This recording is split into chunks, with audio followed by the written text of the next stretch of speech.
All right, guys. So we're in Cycling Concepts now. This is Dan. Dan is a longtime customer of mine, and he and I set this up to make sure that we can go over each product in detail. This is Dave. Dave works here in the shop. He's a Cat 2 racer, so he knows quite a bit about cycling, probably more than I do.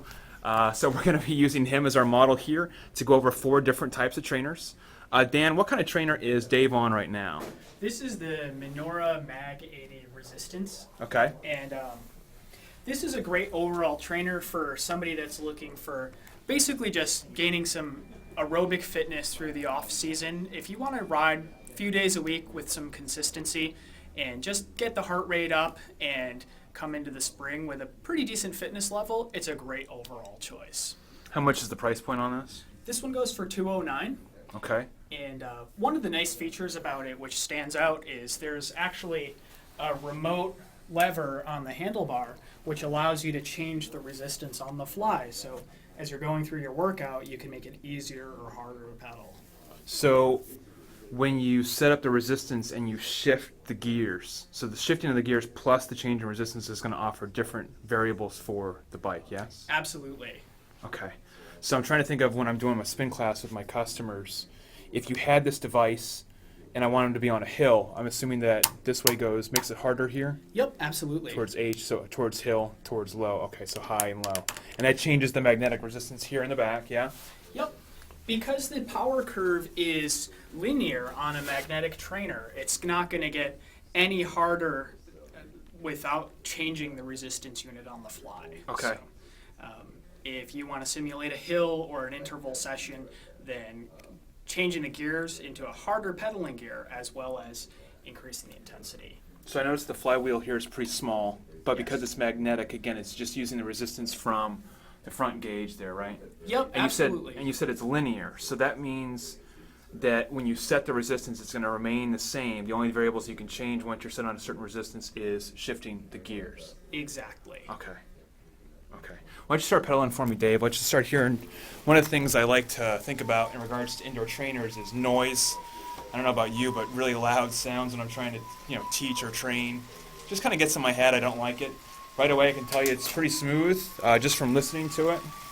And then it comes down to overall road feel. So again, the purpose of these reviews is to simply give you information to help you make judgment calls on what might be best suited for your price point. So right away, we're dealing with a lower price point model here, about $200, which is about average for an indoor trainer, yeah? Definitely. As a starting point, it's a really good trainer in its class.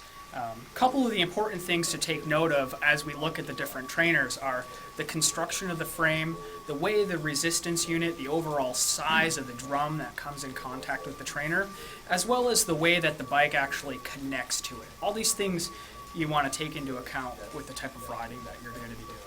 Dave, do me a favor. What resistance are you in? You're in the kind of low right now? In the low range right now. Try stay in the same gear and just raise it 1 or 2 notches for me. Now, how does that feel in comparison for you? As does it feel like the grade has changed, or does it feel more mechanical in nature? It feels as though you just went from a flat road to a hill. Now try shifting for me. Again. So again, I don't hear any increase in frequency, which is nice, meaning that it's not a loud machine. Which a lot for the magnetic I've had in the past get pretty loud, which I don't like. That's one of the things we really like about this unit is you can watch a cyclo spin class and you're not going to have to turn the volume up on the TV. It's pretty consistent in sound. Right. Now, why don't you increase the tension a little bit more, and let's get out of the saddle. I want to see how the frame holds.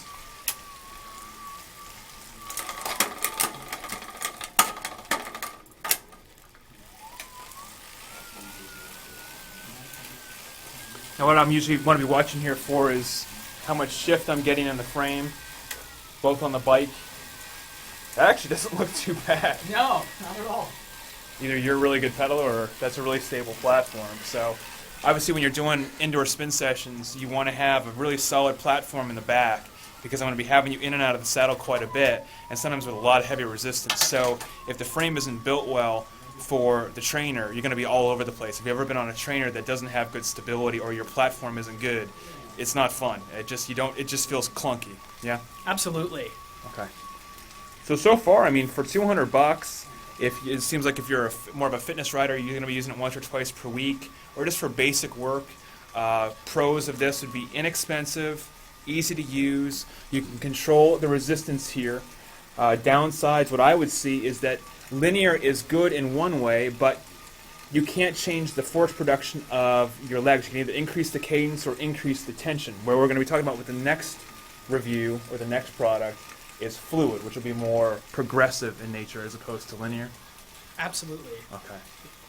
One thing I noticed is that if I pedal harder, it doesn't become harder.